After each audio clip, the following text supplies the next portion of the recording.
Now, Diablo 2 Resurrected has been out for a few months. We're well into the first season of Ladder, and the game is really good. I'm pretty overall happy with it. But there are some things in the game that I promise you, I guarantee you, every single Diablo 2 Resurrected player wish that these changes would come to the game for Season 2. If you disagree with me, head down in the comments and let me know, but I will bet you right off the start here, you are not going to disagree with any of these changes I'm about to bring up.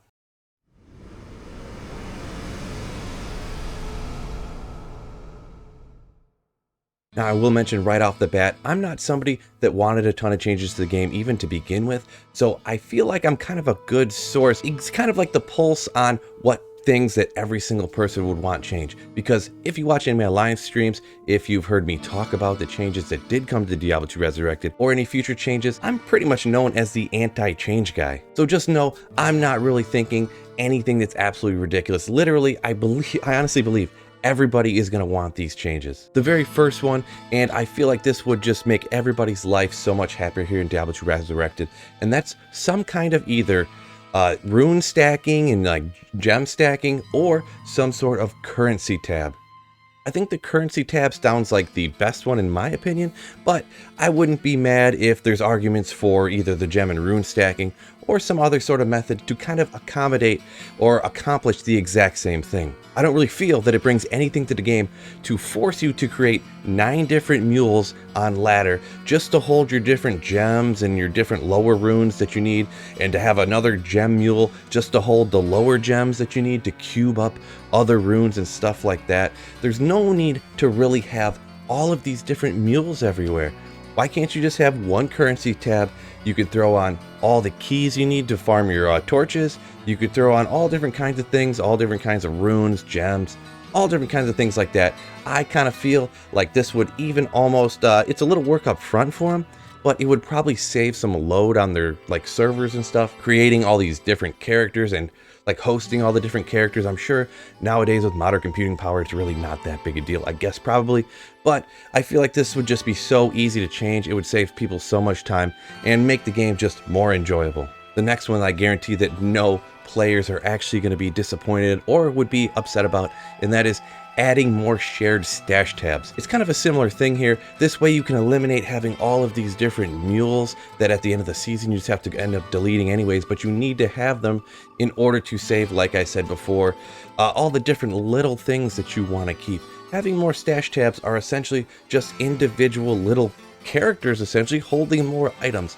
There is not going to be one person, not one player, that would be upset or disappointed about having more space and an easier to access space instead of having to keep joining on this mule, oh, the item's not there, joining on this mule, oh, the item I'm looking for is not there, joining on this mule, oh man, where did I put that item? Well, if you could just go click, nope, nope, nope, nope, ah, there it is.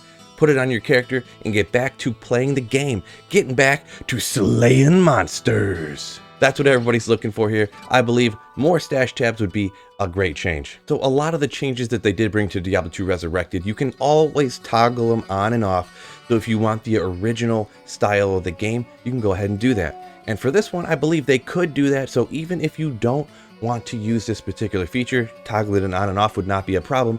And that is a loot filter. Now, the way loot filters worked on Project Diablo 2, I think it worked pretty good. The only problem is for that is that people would write these loot filter codes and they weren't impossible to edit, but I didn't really know exactly all about the different code and how to type it and stuff. I figured some stuff out along the way. Some of it's not that difficult. Ones here, zeros there are yeses and nos, and you can find the right items to show up if you want. But if they could do loot filters in that kind of way, but they would have their own codes that were like perfectly written by like expert program type people. You knew there was no issue. You're not going to accidentally have a code that you downloaded or copy and pasted from some guy that you're not sure, is this accidentally blocking unique amulets and you don't know it because the guy accidentally wrote the code wrong. So I believe a loot filter would just save so much clutter, blocking out like cracked long swords and quivers that you aren't looking for because you're a sorceress, and who needs more arrows or bolts or whatever. And like I said at the beginning, you could always just put a toggle button or just not use the feature at all. You can have the classic sense of just piles and piles, just words all over the screen, making it impossible to see and pick up the small charm that dropped out of some super chest or something if you really wanted to. But if you wanted to use that loot filter, you absolutely could. Now, next up, I know that they were trying to make the Annie more accessible to people, but I feel like they did that just very, very wrong. It was an unintended consequence of them not really understanding how much the community would work together and just sell all the SOJs and online just let everybody know. And then everybody has like 30 Annies. I know not everybody. I know I'm going to get the comment down below. Feel free to put it anyways. I could use the interaction on my videos, I guess. But almost everybody has a bunch of Annies by now. If you go on any of the websites that track it, you could just log in. You just wait for, you go eat dinner, come back down. Oh, there's D-Clone. I got myself an Annie. Congratulations. So they definitely need to change how the D-Clone spawns. And I'm just going to go ahead and spitball here. I think they should do it to where D-Clone would spawn in an individual game if you did something. I think they need to do it something along the lines of the D-Clone is just only in the game in which the person did something in order to make it happen, instead of server-wide the way it is. Maybe we could even incorporate something to do with the standard of heroes. Maybe in a game, you sell 1 SOJ and you sell 10 standard of heroes, and boom, D-Clone spawns or something like that. But the way it is now, I definitely know it is not working out. It is kind of absolutely terrible in my opinion that an absolutely godly item like an Annie is going for next to nothing. You can get a garbage Annie. I literally seen someone trading a bad Annie for a co-rune, and that just doesn't seem right. So these next two, I guess maybe they're just on my wish list. It's probably something that most people wouldn't even really think about. And if you did change it, I feel like nobody would be upset about it. I don't even know how they could.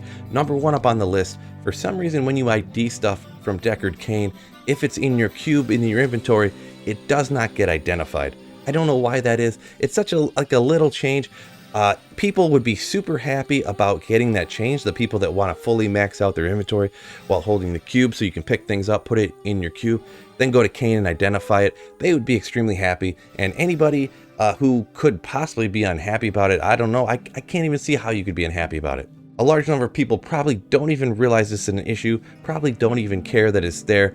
They wouldn't care if it got changed to where it does get identified either. This might be my own personal opinion here. I've only heard a couple people really mention it ever, and it's not really that many people. People usually are generally agreeing with me or something like that. But why do you need some random gem to cube together fall runes in order to cube it up to the next rune? Why can't you just throw that runes in the cube and cube it up? It's a literal complete waste of time to have to go track down and trade for I don't know, a flawed emerald or something to cube these runes together. So in my opinion, if they just eliminated the garbage gem requirement in order to cube up runes, that would be a great just a little change to make us veteran D2 players happy. So remember, if you have any ideas that you think definitely need to be changed that nobody would disagree with, or you disagree with anything I said, head down in the comments below and let me know. I'd love to hear about it. Don't forget to hit that like button and subscribe up before you go. And hey, check out one of these videos over here. I know you're going to like it, man. Peace out and keep slaying.